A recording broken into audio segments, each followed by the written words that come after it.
What up, perps? Copious. Back in effect. Purple State Party. You know what we're doing here? Repping America, the center, common sense, freedom, and all of that all-important peace. Man, hope you had a really good Thanksgiving. I myself did. It was my first one without my dad. Quite frankly, it was kind of like those Thanksgivings where Dad missed it because of stomach issues. So, I don't know. It hasn't really sunk in yet. Happened in August and still hasn't really sunk in yet. But happy Turkey Day, everyone. Let's get the show popping. Thanksgiving just passed, and thank God America was created by the people who created it and fought to solidify it. I mean, we were visited by a lot of different people throughout the eons, We had the Vikings coming over here. The Templars knew about it. The Spanish came over here, the Chinese, the Muslims. They could have been the ones to conquer the United States. We could have a situation where most of the United States is Mexico, France, Spain, England, 4 or 5 different countries carved into what we know as the United States. And how that would have affected, for example, the indigenous people who may have just been wiped out by the Vikings or the Templars. The Spanish, they were neutral in World War II. They had the revolution. Franco took over. Franco was pals with Hitler because Hitler helped him. The United States could have been in its own conflict in World War II and not been there to free the world from the Nazis or to stand up to the Soviet communists. This world could look a lot different if it wasn't for America being America, 50 states united, pulling together, pooling our resources, our manpower to get things done. It's really in vogue right now to bash America, to pretend that America is some sort of experiment gone wrong. We're one of the most successful countries. We're one of the best countries to live in. We can nitpick it. There may be advantages here and there. Sure, I don't want to be the arrogant American thinking that we're the best, but we are the biggest, and we're the biggest that loves peace. And that's what's important. So, when you run around spitting on the flags, and slamming America and wanting to cancel people in history, just remember this could have been a very, very, very different place. Right now, speaking of differences, hold on here. Differences. This doesn't want to click. We live in some different times right now. I read this article. Senator Joe Manchin, Democrat, West Virginia, attacked President Biden in a vow to mobilize the radical middle. There you go. As he said in a radio interview, Joe Biden has been pulled so far to the left, the extreme left, as far as liberal. It makes no sense at all. It's not the person we thought was going to bring the country together. That's just it. The bottom line. Left, right, it's not the middle. That's not unity. We don't need the far right, and we don't need the far left. We need moderates. But more importantly, what we need is an end to the two-party system. Imagine what kind of work would be done if we had 5 parties, 5 legitimate parties. What if we forced our politicians to earn our vote instead of just counting on us voting for the same goddamn letter over and over and over again? I look at California. It's a fucking mess. We have all kinds of issues, and almost to a T, those issues are because of liberal policies. Why don't we have reservoirs? Why don't we clean up our forest? Why don't we put our criminals in jail? Liberals. It's not the middle. It's not the right, because the right has no power here, and the middle has no voice. And that's what we need to give to America. The voice of the radical middle. That's how I started this. That's why I wear kind of the costume. I wanted to be some sort of radical centralist, somebody who wants to tear down the 2 pillars of government and replace it with a broad range of political viewpoints. And then let's see how it goes. Let's see what happens to these Democrat socialists or these far right, whatever you want to call them. Let's see what happens when you got a dude or a woman in the middle working for your vote. That's why I support term limits. This is ridiculous. All we do right now is elect people to get rich and get reelected. They're not doing anything. Things are not getting done with any form of common sense. It's just bowing to whichever side holds power in your state. Because when you only have two powers, it's really easy for those two to consolidate, become really powerful, and just run the show. The answer's in the middle, my friends.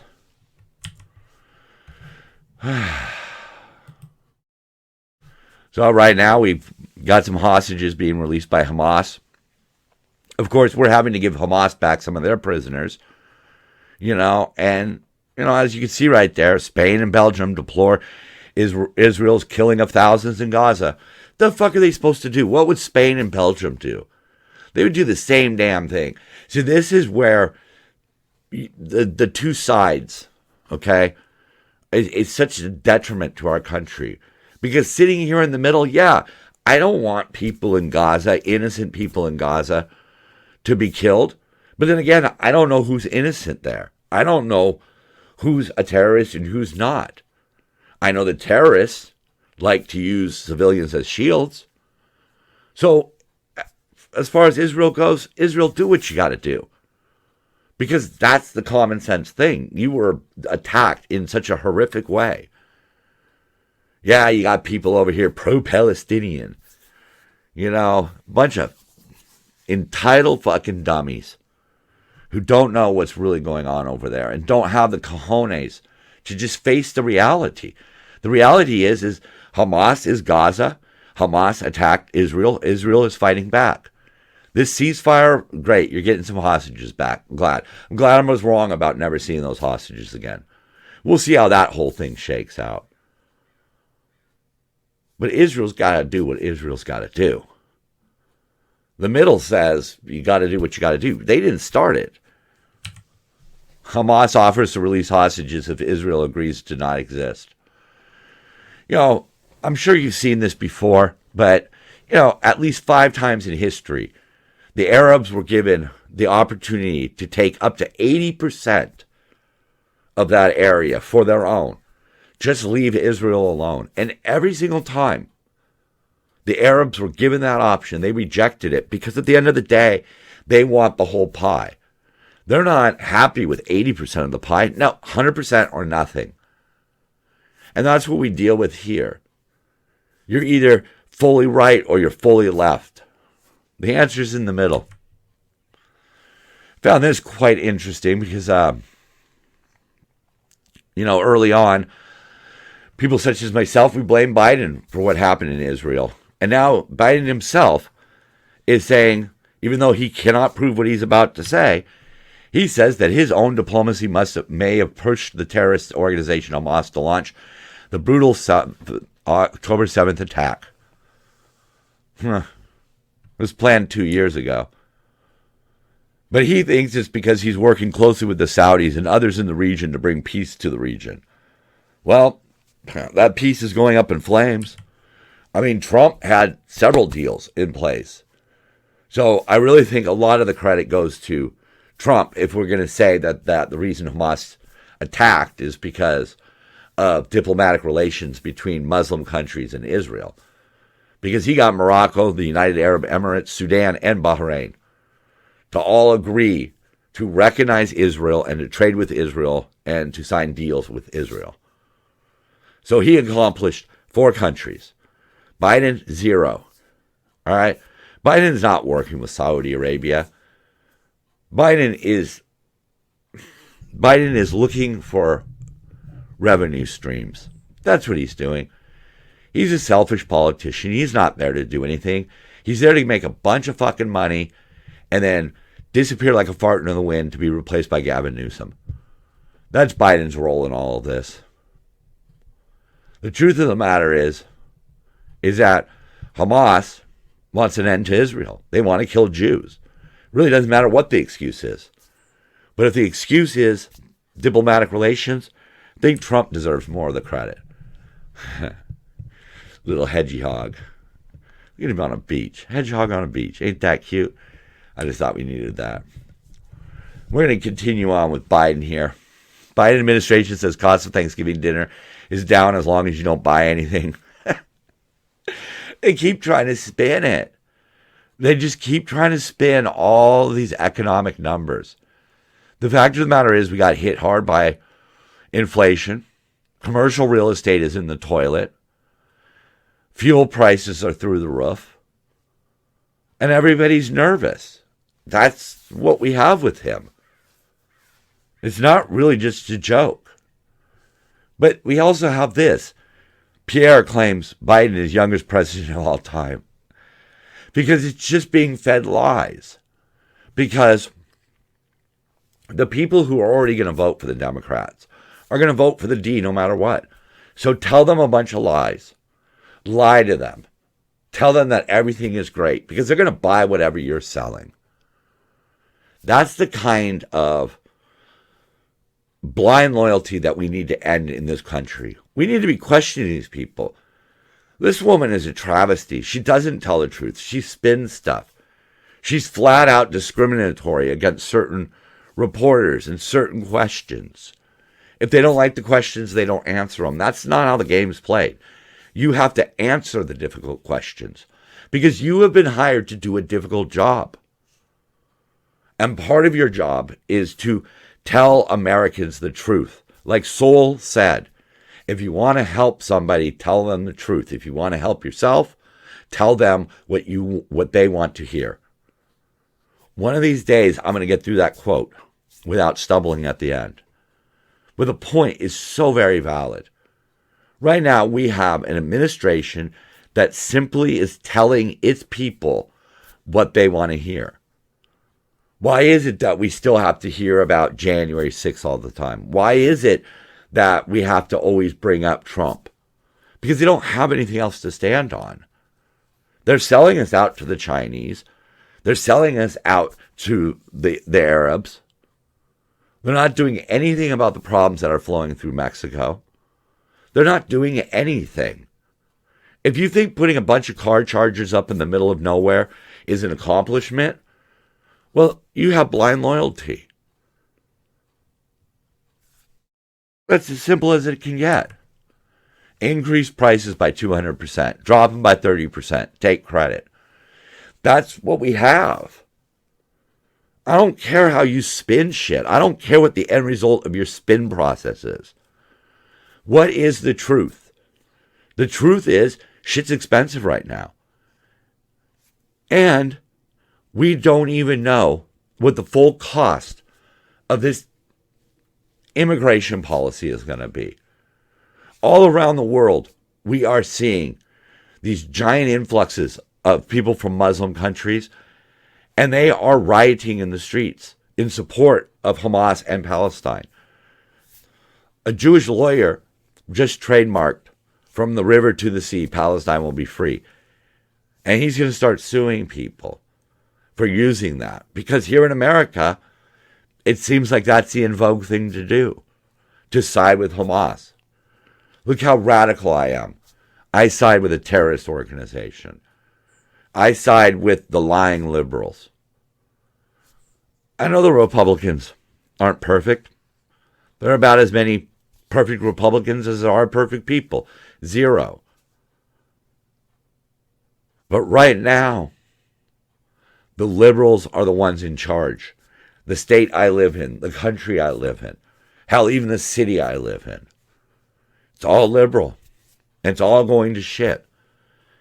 And the voters, yeah, more and more of them are shifting, but not enough. Here's one that is shifting, though. Michael Rappaport. He says voting for Trump is on the table. We need to get this whole fucking situation under control. This was a rabid anti-Trumper. Kind of personal, if you ask me. I think he took it very personally. But now he's even admitting what we already know. This Joe Biden experiment is an abject failure. It is an abject failure. You could pick little pieces and say, oh, look at this success, or look what he did over here. But what he really did was fuck the whole country over. And as it stands right now, probably the whole world.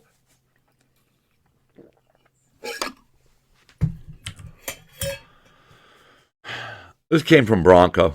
Not exactly sure what it's in reference to. I didn't look it up. But it's the fall of Minneapolis. Hear no truth, see no truth, speak no truth, want no truth.